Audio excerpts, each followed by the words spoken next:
Great, y'all are live. Okay, so welcome everyone to our second virtual InfoFeast for the fall 2020. Today we're going to be talking about the importance of the power of violence prevention and trauma resilience. My name is Sharika Chu. I am the Family Engagement Coordinator for Peter Paul. We have some exciting panelists here with us today to discuss this topic. Before we get into our discussion, we're going to go through a couple of ground rules. So if you just bear with me while we kind of frame what we're going to be talking about today.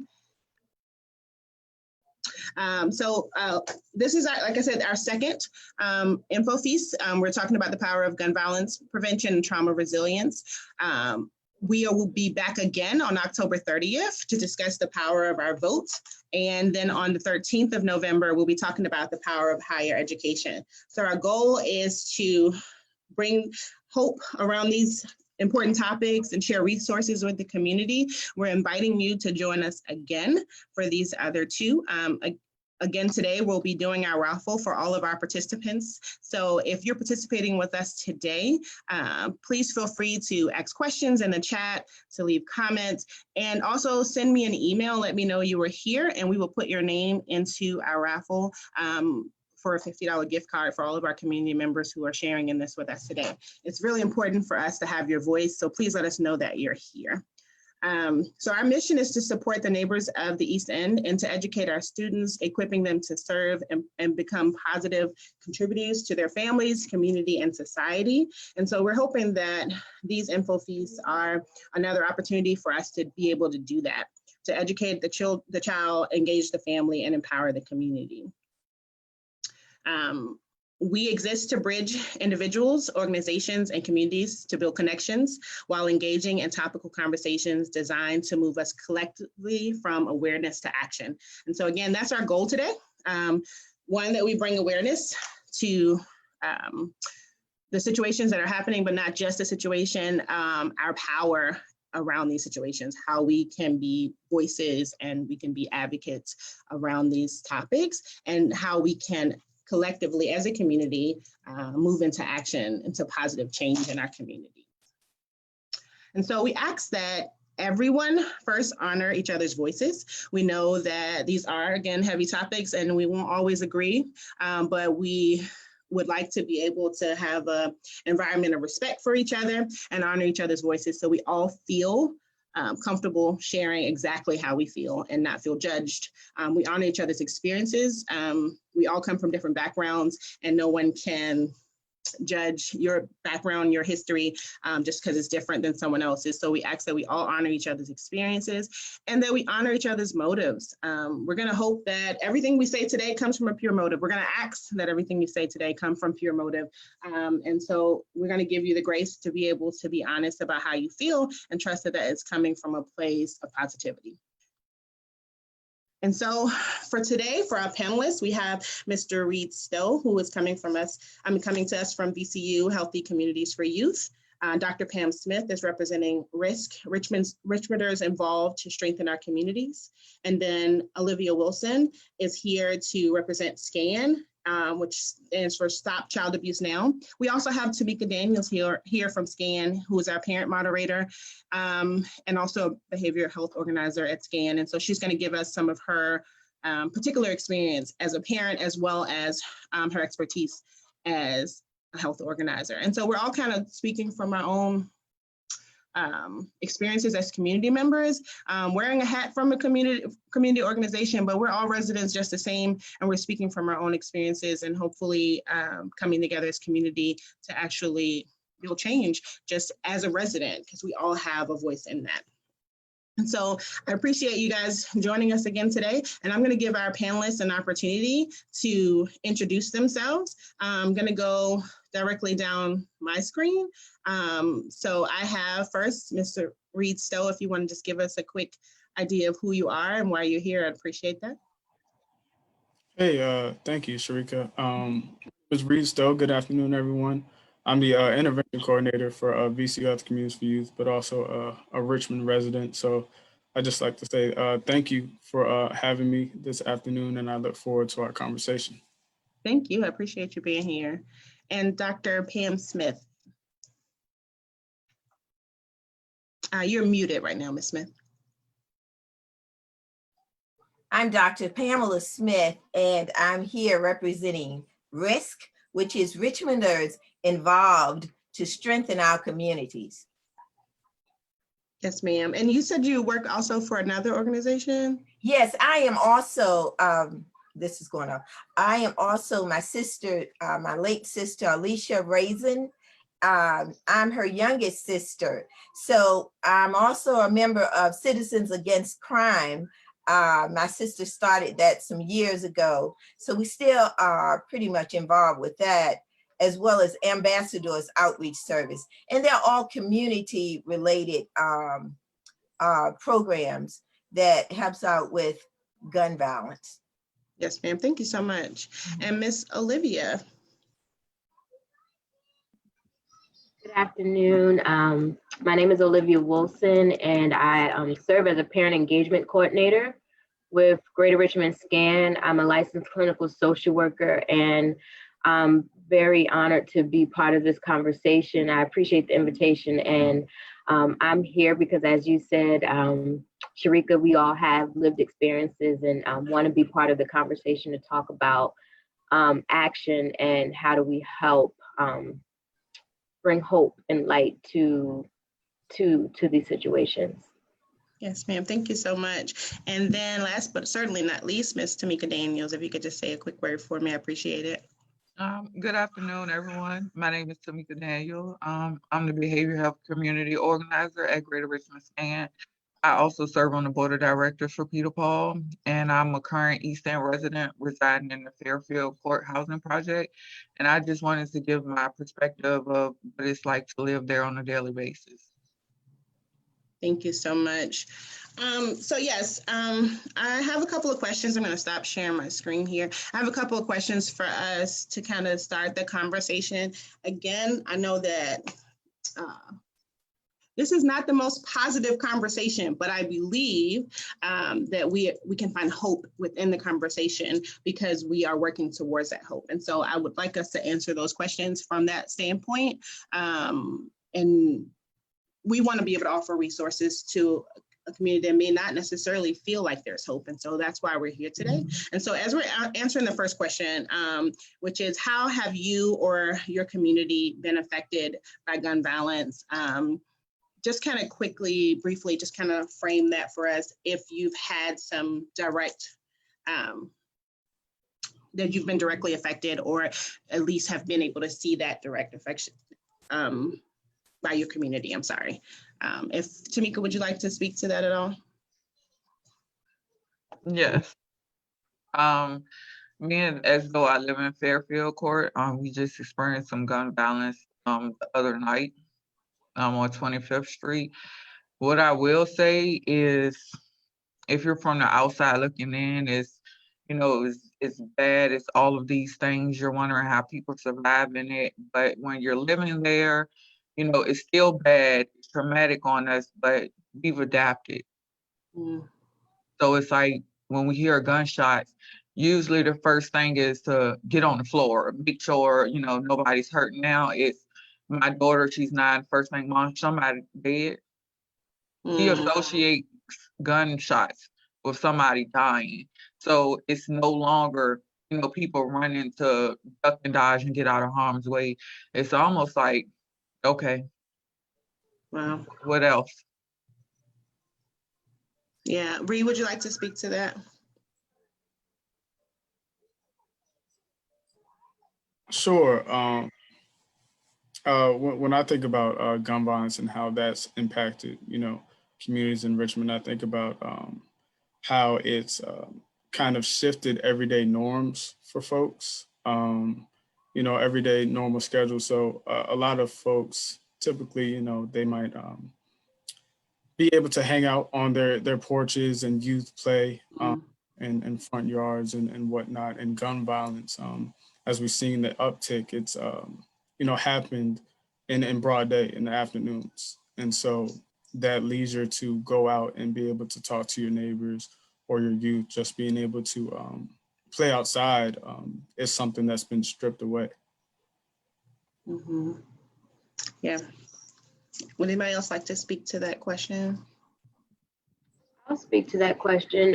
When I think about how has gun violence impacted me, um, I have to think about more so of my childhood. I'm not a native of Richmond, and so I've been more directly impacted by gun violence, really from my hometown neighborhood, and that's Newark, New Jersey. Mm. And it's actually pretty uncomfortable to think about it because I think that I've buried it and almost forgot that I've experienced those type of traumas. We've had a close friend, one of my brother's very close friends was killed on our block, due to gun violence. Have very vivid memories of hearing gunshots regularly every night as a child. I have a memory of walking out of my home to it being a crime scene, not being able to leave the house because someone was shot and killed right in front of my house.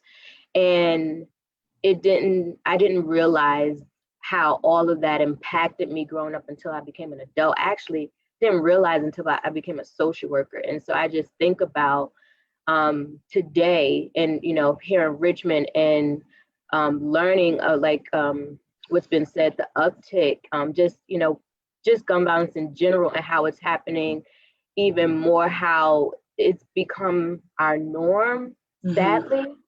And it feels normal, like this is what we expect. And like you said, it almost feels like, what hope, like this is what we expect, this is what life is like. And I had to come to a realize like that's not normal. Yeah. And it actually does have a tremendous impact, even if we have been trying to find ways to keep ourselves safe from it, whether it be a healthy or unhealthy way. And so those have been some of my experiences with gun violence. Yeah, thank you. Ms. Smith, did you want to speak to that? Yes, I tell you, how have I been impacted? I worked in Richmond Public Schools for 30 some years, retired as a school administrator. I've had several of my students who were involved in some type of gun violence. It's something, as was mentioned before, it's part of the norm. But it's really sad to know that we live in a community and it's accepted. We hardly ever protest against what's going on in the community. How every day or, in this world, somebody's getting killed based from gun violence, but you don't hear many people protesting about the gun violence within the community. And we've got to do something about that. Yeah, there are things that we need to do as far as the communities coming together, taking ownership of where you live and not accepting the norm. Yeah, and I actually appreciate that sentiment that it has become the norm on some level. I think that is a way people cope, honestly. I mean, if you just kind of take it in as, it is what it is, then you can manage a little bit better. And I know it's hard to say it's normal, but I can see why people would do that in order to live day to day. And when I'm thinking about that, like what other ways can we offer people to cope with that? I mean, how do you cope with the effects of the trauma that comes with that? What healthy ways are there to cope with that? Does anybody want to speak to that?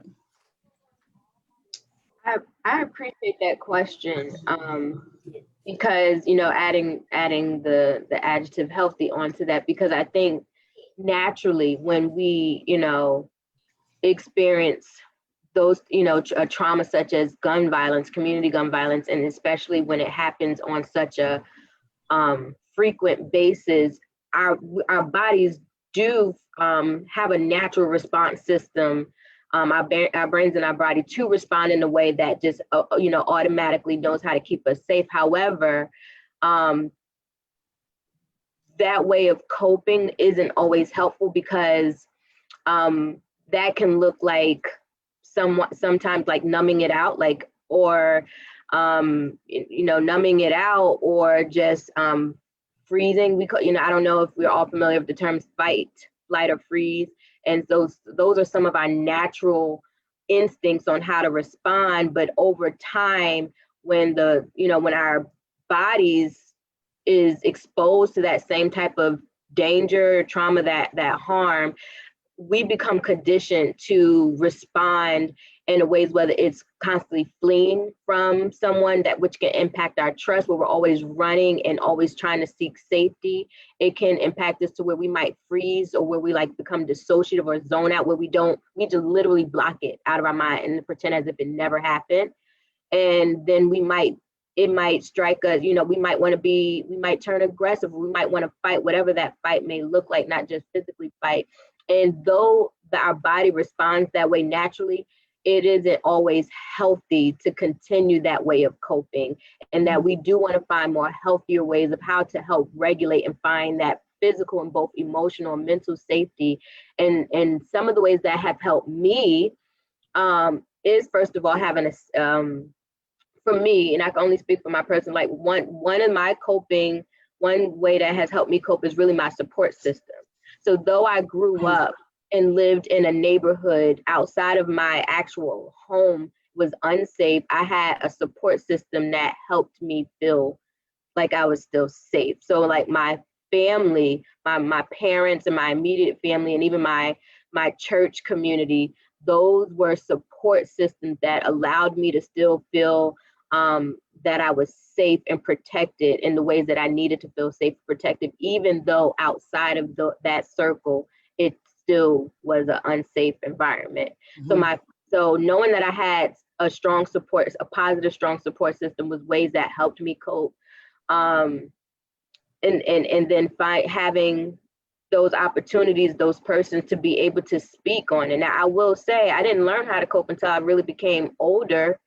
Younger, I just knew that it was my family that kept me safe and made sure I had consistency in my life, that made sure that I, knew what love felt and was shown that love. But as I got older, I did start to learn other ways of coping.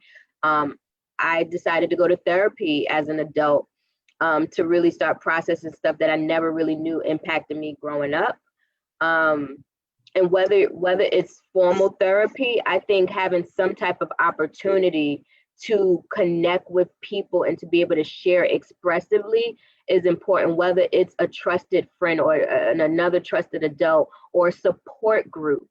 And when you're talking, I'm hearing there's two different, I'm hearing maybe there's a way that we cope individually, and then there's a way that we cope as a community. And that's actually even different than how we take action as a community. And I think that the first step is it's coping with it. I mean, and I don't even know if coping with it is exactly the word I want to use, as much as dealing with what's happened, dealing with your emotions and dealing with what's going on inside of you first, in order for you to be able to take a step of action as part of a community that's taking action. I had to acknowledge that it actually happened, that it's happening and that it actually have an impact on me. Honestly, not until an adult, when someone asked me about if I experienced trauma in my life, and I had to literally sit there and think about it, and I was like, oh snap, I did. And so that's how it worked for me. Yeah. Does anybody else want to speak to that, Tamika? Yeah. So to piggyback what you were saying, Sharika, we're not coping. Mm-hmm. But I can't speak for everybody, but for the majority, we're not coping because it's normal to us. So we're not even recognizing that we're experiencing trauma, so to speak, because it's normalized to us. So when you talk about dealing and coping, the first step is educating people and letting them know, hey, this is not how everyday life is supposed to be. But as Reed was saying, it's normal to the point now where most of us, we're just like, oh, we gonna get everything done before it get dark, and then we're gonna be in the house. Like we adjust and adapt to the gun violence that's going on. Not saying, look, we gotta do this and do this to get rid of it, but now we're shaping our lives around what we already know is gonna happen. Yeah. I was at my aunt's house. She lives on Rosetta Street. And I told my cousin, come walk me home. It's getting dark. I don't want to be out here. And it's like, that's just life. So until you get out and you're exposed to different, while you're still there, either you're stuck or you've adapted all the way around. While you're still there, it's really no coping. Yeah, and I know that's been the case for a lot of people. They just feel like I need to either deal with it or get out. And I think that what we want our conversations to be about is how do we get people to understand that this is your community? Like you saying, how do we educate people to understand this is your community? And there is hope here right now.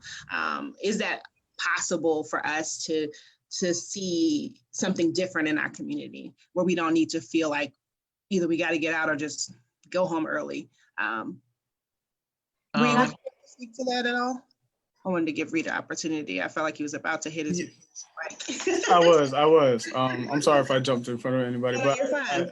I agree. I think it's being able to advocate of what folks know and what we would like to see. I think a big issue is also the lack of resources that are within communities. And those resources don't necessarily have to be, programming, trying to fix folks, but just resources where families and folks who just have to have fun and decompress and just be part of the community, part of the environment.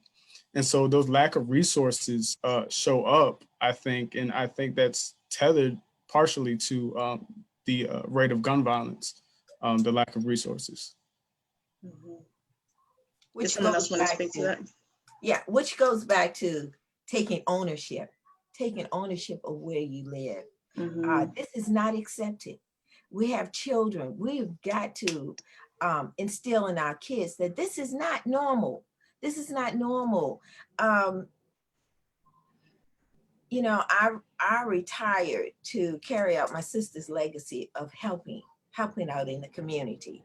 One of the things I started was a non-emergency medical transportation company. And I'll never forget a few months, prior to the COVID, I picked up about a family of 5.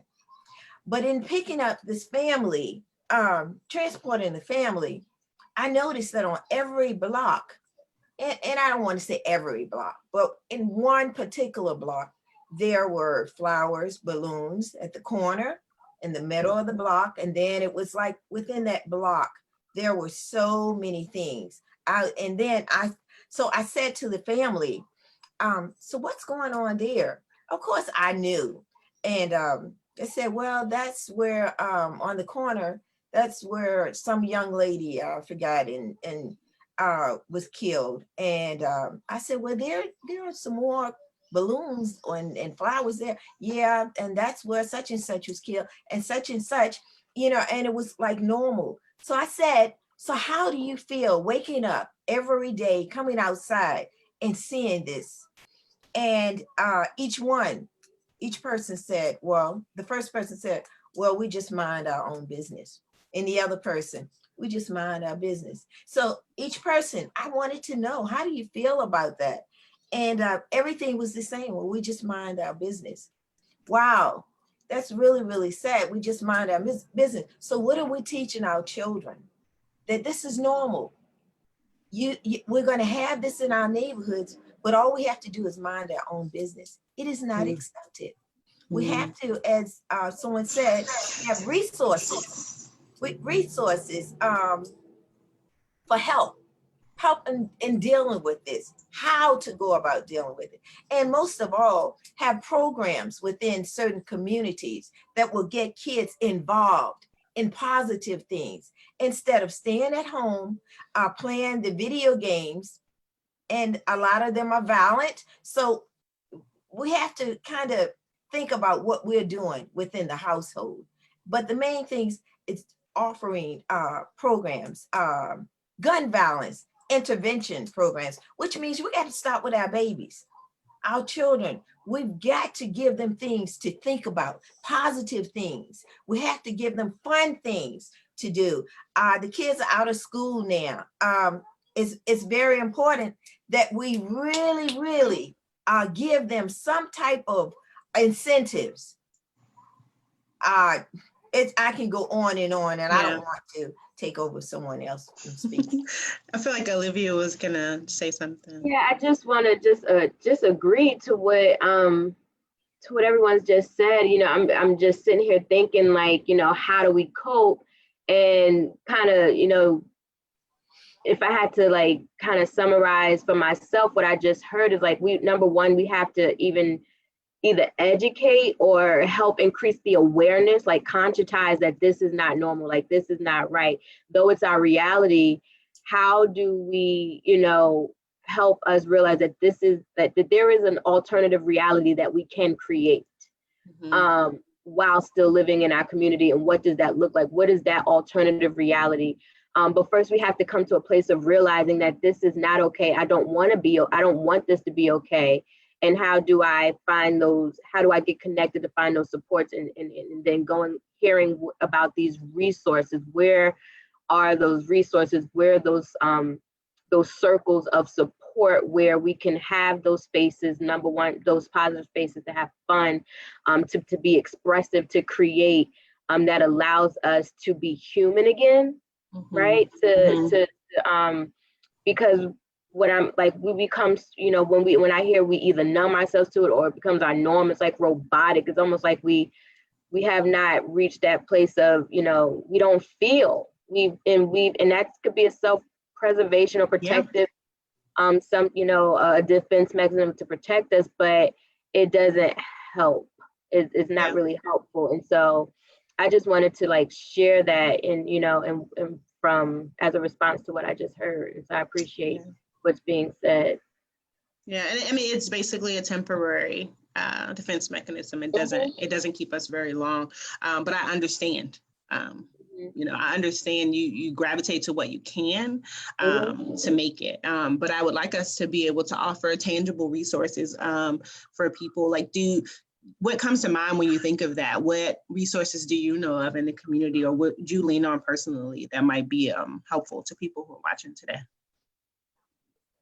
The first thing that comes to my mind, and please anyone jump in, cut me off. I tend to first think of community centers. So I think of like a Peter Paul. I think of places, community centers that offer programming or just spaces for, you know, anyone, whether you're a child or adult, to come and be just that, and but also that can be empowering. So that could help tap into, you know, help you tap into a space that again can help us look at our situations differently and empower us to be able to do something about it, whether first individually, right? So that then we can, you know, be able to connect with others and help others. But I also think about, so community centers. I also think about spaces like support groups for, you know, specific, you know, topics. So we're talking about gun violence. And so maybe different support groups where it's maybe for caregivers and parents who might have concerns about how do I parent my children or keep my children safe. And so maybe some parenting support groups or something to that nature. So support groups for people who have lost someone to gun violence, or, you know, different options around that. So support groups. I also think about, and the same for children too, not just for caregivers, but also those type of, you know, spaces for children. And I think about I mentioned Peter Paul, but I think about Six Picks. You know, I think about their space over on the north side, and I know there are others. It's not coming to my mind, but those are just a few examples that come to my mind. But I think it's helpful that we, like you said, Sharika, name them, tangible resources. Yeah. Um, And I think it's awesome that you mentioned that those groups for children as well. I think that sometimes we forget because we have so much going on personally. Our kids are living the same lives we're living and actually have less ability to comprehend it, what's happening. And it's a lot scarier for our kids and to have opportunities. And we do offer parent and support groups through Peter Paul. I know that you guys offer trauma resilience programming and things like that at SCAN. Is there anything you'd like to explain Sure. about that? And I'll ask Tamika to jump in on this one too. I know at SCAN, so Tamika actually just started offering a virtual series around just advocacy support and empowerment for caregivers and parents and caregivers that is currently going on. Those are going to be held on Wednesday, every other Wednesdays, and we can share the details of this, but those are Wednesday evenings every other week up, ongoing. Yeah. And that's just a space for, again, parents and caregivers to be able to come and express their concerns or where they feel like they need support in terms of advocating, like, how do I advocate? What does it look like? What are the different ways? How do I do that when I may have this limit or I may not have this capacity to do it? We also have Circle of Parents support groups, again, for caregivers, parents and caregivers, and that's an even more informal space. That focus is more on parenting, but it's a very broad, the topics can range anywhere as it relates to parenting and the relationships between parents and children. We just started a children's group too, and I'm happy to share flyers with you all for like details. So we also just started a children's group as well. Nice. And so those are the three that come to my mind. I feel like I'm talking too much, so I want to let someone else talk. But as a therapist, I always advocate for therapy. I know that therapy is not always accessible. Mm-hmm. And so that's why I don't want to just talk about these professional formal ways of counseling therapy, but that's why I just say trusted, being able to get connected to a trusted friend, a trusted person where you still have that opportunity to be able to release and to someone who can hold that space for you. But I wish that therapy and other counseling services were more accessible. I appreciate that. Thank you so much. I know Chanel is putting things also in the chat. Resources are available, of course, and our contact information is all there. So if anybody's watching and would like to be more connected with these resources, we want to make sure we're offering tangible things that people can actually do and to lean into. And what I'm hearing is, first it's going to be really important that you're dealing with how you feel emotionally, how your family is doing emotionally. And then that's going to kind of empower you to step out and be an advocate for yourself and for your community to see change. Did either? Yes, I had something to say. Speaking of resources, I'm thinking we have to think outside the box. We've got to think outside the box, and we've got to make things creative and have people at a mindset of wanting to accept change. And as far as resources, community outreach programs, I think we need to start getting our churches involved. There are lots of churches in the city of Richmond. Almost every church, every neighborhood, there is a church. So I think getting churches involved, having them to accept ownership. And also, I have a program called Substitute Teachers on Call. And right now we're working together with the ambassadors of Richmond, and we're going to try to start it in Fairfield, which doesn't mean that this is the only place. But Substitute Teachers on Call is a program where I have retired teachers, some certified teachers, working with not only students that are in need of help, but parents. And that's the caveat. We've got to get with the parents and let the parents give them resources, give them some assistance, because I believe that our parents want the best for their children, regardless of where you live and what your zip code is. You want the best for your children. So I think with the substitute teachers on call, it also tutors parents. It tutors parents, and also we have a tutorial program, as well as we offer direct instruction for the children as well as for parents. So things like that, stepping outside the box, going into the neighborhoods. I know at this time it's not a very, very good idea. Not a very good idea traveling, but the main thing is giving the parents some assistance and also counseling. Our parents need help. They need help. It's not like they're saying, okay, this is all right for little Johnny to see. This is all right. No, it isn't all right. So we need to offer some type of counseling for our parents as well as for our kids, because the children would come to school. This is what, several kids would come in and say, Dr. Smith, I had to sleep in my tub last night because of the shooting. I had to sleep on the floor. We got under the bed, things like that. Our children should not have to deal with that. So we have to offer things to assist parents, educate parents, as well as give some assistance to our children. And I'm going back to the situation of the kids not being in school.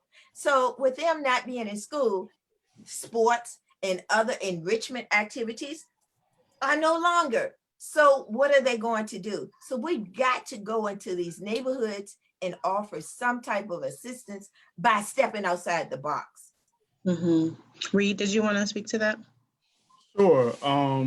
In regards to some of the tangible resources, VCU Health Communities for Youth isn't a service provider, but we do have some things that are geared towards, more towards the East End. We have our Plain Talk conversation, where it's just a small space where parents can come and talk about some things that are positive and some things that are more challenging for them. And this is just a space where they can really confide in each other as residents, as neighbors, and really get those things off their chest and work towards actionable steps and things that they would like to see within their communities. Also, we do have our Family Fun Nights, which is also geared towards the East End. And this is, a space for families to just have fun. No programming, no trying to fix anybody, just come out, your youth, your family, and just have a good time while getting to know each other. And, that will be this month. We have 2 events this month while monitoring the current cases of COVID. So if those continue to rise, that might be delayed. But those are just a couple of things that we wanted to offer, because we are a research project, and that's what residents said they wanted. They wanted a space to just talk about what's going on in the community, and then also an opportunity just to have fun also. Yeah, that's awesome. If you wouldn't mind putting some of that information that you're talking about right now into the chat, so we can make sure it gets out to people that are watching my Facebook. I'm looking at the questions that are coming in as we're talking and trying to weave them in for us. I'm hearing a lot of things come back from the audience around systematic things that, that are bigger than us. And that's real, I mean, like when we talk about the churches, we can say churches need to be involved, but we can't make people do things. Some things are just bigger than us. So, as we're thinking about what we can do, I think that what I'm hearing from everybody, what the thread I'm hearing is relationship is really important. Being in relationship with people for that level of support. And for that level of education, like what Tamika was speaking about earlier, sometimes we just don't have the exposure to know what is available, what we can do, and how we are empowered. And so Peter Paul definitely wants to be that relationship for people, to help people to see what they can do, and how this is our community. This is our community, and we can do something different. Tamika, I don't know if you want to speak a little bit to that level of support. That'd be great. Speak to what? I was just thinking like just being around a support for people. I know that you're an amazing support for a lot of people. Just to that point. That's the problem when someone mentions systemic. All of the, again, churches involved and outside forces involved, that's all fine and dandy, but it's gonna start with where we living, like the rent office and the resources center in each and every one of our neighborhoods. The problem is coming because we encounter so many people that work in our neighborhoods and they don't care. They literally are treating residents like they animals. And the residents, they do want better. They do want more. But when they start encountering brick walls with the people who are supposed to be helping, they kind of get that, I don't even want to deal with this. Like, it's just certain things you just don't want to deal with when you're already living in the environment that you're living in. It becomes a survival mode. And we ain't worried about this no more. We done tried.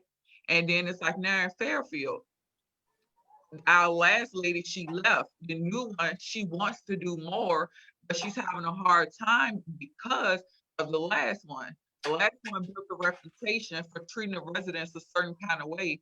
So now that this lady is in, you can see her walking the complex any given day. She really wants to do change, but trying to develop those relationships with the residents is hard because now the residents don't trust no more. So tell me this, Tamika, though, because even in that situation, I know it's difficult and I know there's systematic things that you can't change, but yeah, you're here.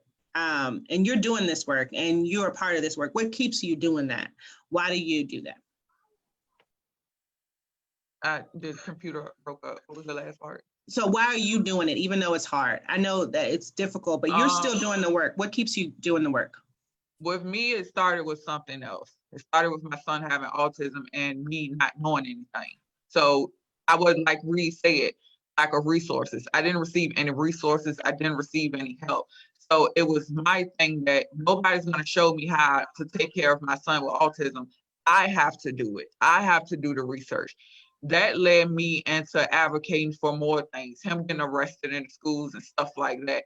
So it was more so of me being a mom, and it just blossomed into something totally different. And then the relationship I encountered at Peter Paul, them helping me see more potential in me than I seen in myself. So it goes back to relationships, and the person has to want it also.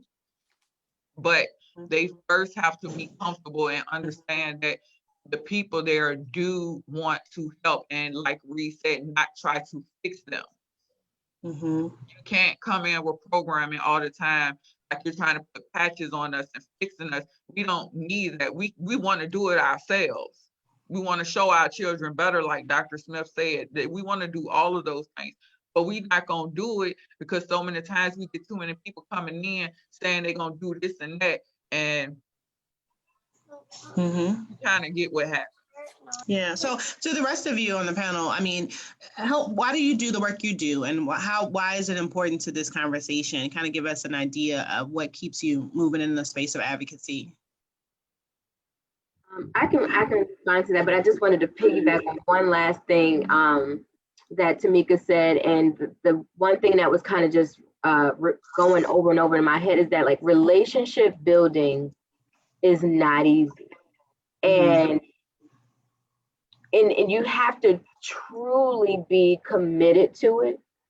You truly have to, care, you can get defeated. Sometimes you can feel discouraged. Sometimes you want to give up. But when you're really in it for the long haul, and you know that it's going to take, you just have to stick with it. You have to continue to try. Like Dr. Smith said, stepping out of the box, thinking outside of the box, getting creative. But sometimes, I think sometimes we think too deep and we overthink it, and we forget about the basics, of what it really means to connect with people and to build relationships. And I don't think many of us truly, and not people on this call, but I'm talking more generally, We don't want to do the hard work of really building relationships. And I think about when I think about resources, I think about people in general of we being a resource to one another, like, residents, community residents, members, them being the resource. But I think that we have to some way help encourage and empower ourselves and the people within our community to realize they too have the power, that they too have, like Tamika was saying, that there is more within them to be able to help the community become a community again. Because we might be a community based on the definition that we're all people living within the same geographical location, but what do we really mean by community, and how do you really rebuild that sense of community so that the community come together to heal themselves, heal itself. And so to then answer your question, why do I do the work that I do? Why do I stay in it? For me, it's a faith work. It's a faith call. I feel like this is my purpose. And so being a social worker, and all the things that comes out of that, in the different ways that I serve and show up for the people that I love and care for, not just, in my capacity at SCAN, but as a deacon at my church, as a daughter, as being part of other, part of other organizations and communities. I do what I do because that's what I feel like I'm called to do. I feel like that's where I'm purposed. This is what I'm purposed to do. And though it can really weigh you down sometimes, for me, I find the motivation to continue, and I find hope because I know that healing is an option. Mm-hmm. I know that this is not all there is to life, that this is, though it may be our reality now, that I know that there is an alternative reality that exists and can be created, and we can live within that, and we can make that our new reality. I know that healing is available and accessible to all people, no matter how hard it is to help people get to that place. And so knowing that healing and recovery and liberation is available and accessible, that is what keeps me motivated to keep working at it, because there is something else worth living for. And I refuse to just allow what's happening now to be it. Mm-hmm. And I mean, and that's a choice, you know what I mean? To expect for something is a choice, because when you expect things, you could be disappointed, and it's scary, to expect for things. And so it's kind of vulnerable to say, I know that there's going to be, and so I understand the fear of that. I've been there. It took a long time to get to a place where I could expect for better. But very fearful. Yeah, I appreciate having all of you here to say, like, we're pushing past the fear. We're choosing to believe, and we're doing it together. I know there's people who are watching who have hope and want to do something, but don't really know how or have the people. And so, we're offering ourselves as people to be support for those people. I feel like you wanted to jump in. That's a great point, Teresa. I know I'm not doing it alone. Mm-hmm, mm-hmm. Yeah. That's also, I know, like, if I felt like I truly was alone, then maybe I felt like I couldn't do this. But knowing that I'm not alone in this work also gives me hope and motivation to keep going, because I'm not doing it by myself. Yeah, and that's the goal. That's what we want our audience to feel today, that they don't have to be alone, that we are here. There are resources that people can reach out for. We're coming to a close here, but I want us all to be able to leave something with the audience. If there's something that you feel like needs to be said, or some way you want to kind of inspire people from this point, I'm going to give each of us an opportunity to just leave with some closing words. Rita, if you wanted to share something, I appreciate it. Sure. I would just like to say Richmond and our communities are extremely resilient, persistent. There's oftentimes negative narratives thrown over our communities, but there's so much positive that's not shown or spoken on. And so I would just like to say, keep on shining your light, and, just keep on advocating for what you believe in, and be unwavering in that belief also. Thank you so much. I appreciate you being here. It's really, really good to talk to you. I appreciate it. You're welcome. Tamika, did you want to share something? Yeah, that it's okay to trust. If you get into a place where you find someone that genuinely cares and you feel that, then definitely give them a chance. Governor Peter Paul was the best decision of my life. I went from not working in 10 years with 4 kids, single mother, a high school GED, to working with Greater Richmond Scan and sitting on the board of directors at Peter Paul. And that's because I gave people a chance to help me. It's okay to accept help. We all need it sometimes, but to know that there's nothing wrong with us. I'm with y'all. I'm still in Fairfield, so and that's why I do what I do to show our residents that look like me. They go through the same daily struggles that I do.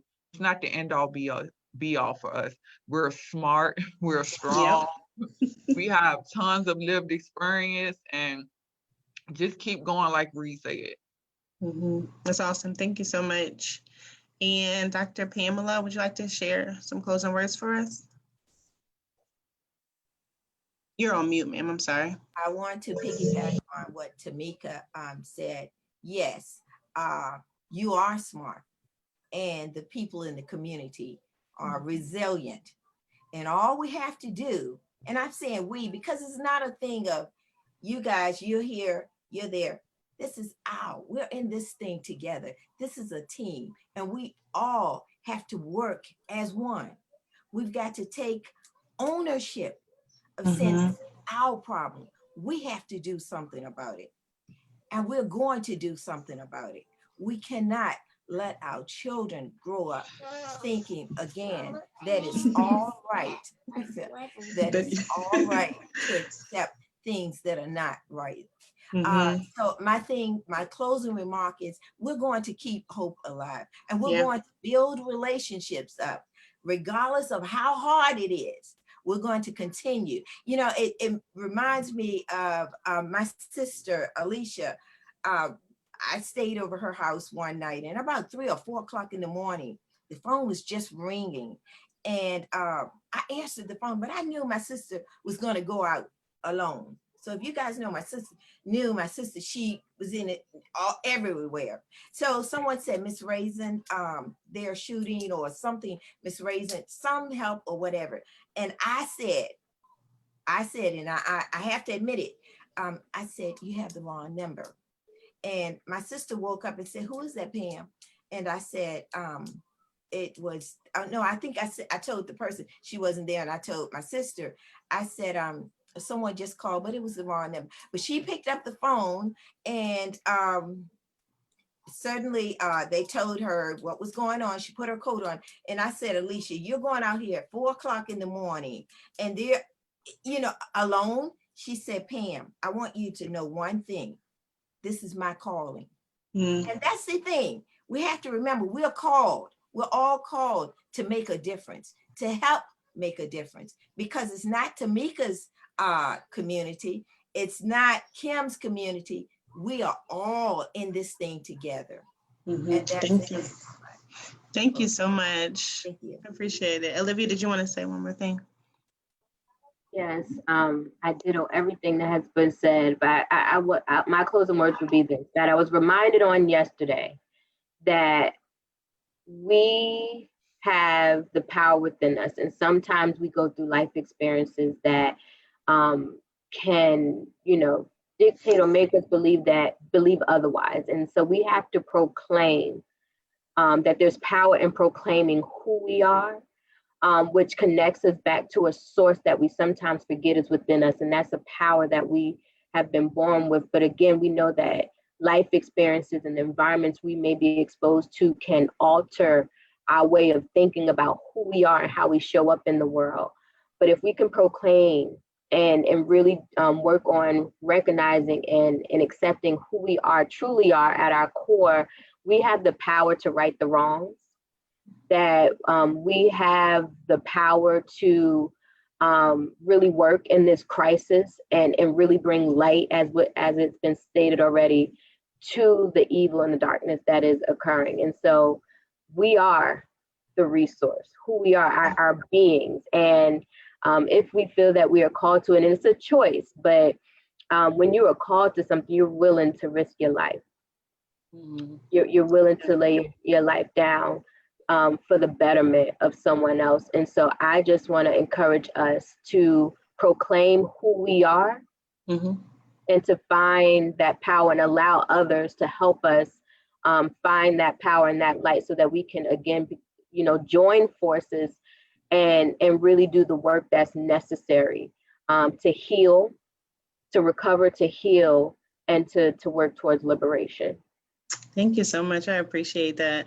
And I just want to say, just based on what Tamika was saying about running into organizations that are not respectful to our communities, like, we are all community members. We wear that hat. And then when we start walking into advocacy, we all start wearing the hat on the other side as an organization. And we got to remember that we're both. And we got to remember to respect each other in the same ways, that all of us are on that same journey together. We're all a part of the same community and a part of the change together. And so I'm grateful to be in a community with people like you who want to be able to handle the community's trust. When someone is offering you trust, that's very vulnerable. And so at Peter Paul, our goal is to be a place where the community can be safe and feel like there's somebody here that they can trust. I hope that as you guys are listening, you see that there are so many other organizations, so many other community members who are out here trying to do the same. And so there is hope and there is community, and we are here. And so I'm hoping that we all continue to support each other in this work and believe that there can be something else, and that our children can see something better. And so I appreciate all of you so much for being here. If you're watching and you have not yet left a comment in the chat, please do, and make sure to send me an email so we know that you were here, so we can add you into the raffle for this week. If you're watching on a replay, you have until Tuesday afternoon to do that, and we will definitely put you into the raffle. So please do that. We want to make sure we know that you were here and that you can ask questions if you want to connect with any of the resources we've said on here. We see that there's quite a few things coming up in the month of October. So just let us know if you need assistance with that. We really appreciate all of you for being here. I appreciate our panelists and everybody working behind the scenes. Thank you guys so much. And you guys have a good day. Oh, and we will be back again October the 30th. We'll be back again talking about the power of our vote. That's very important.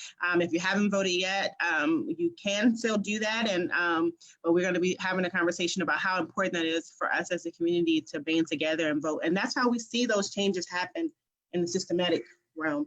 We have to be working out those things that are bigger than us as a community. So please come back and join us for that one on October 30th. Again, it will be at noon. And again, thank you guys so much. Y'all have a good one. Thank you so much. Bye, Tamika. Thank you. Have a good one. Welcome.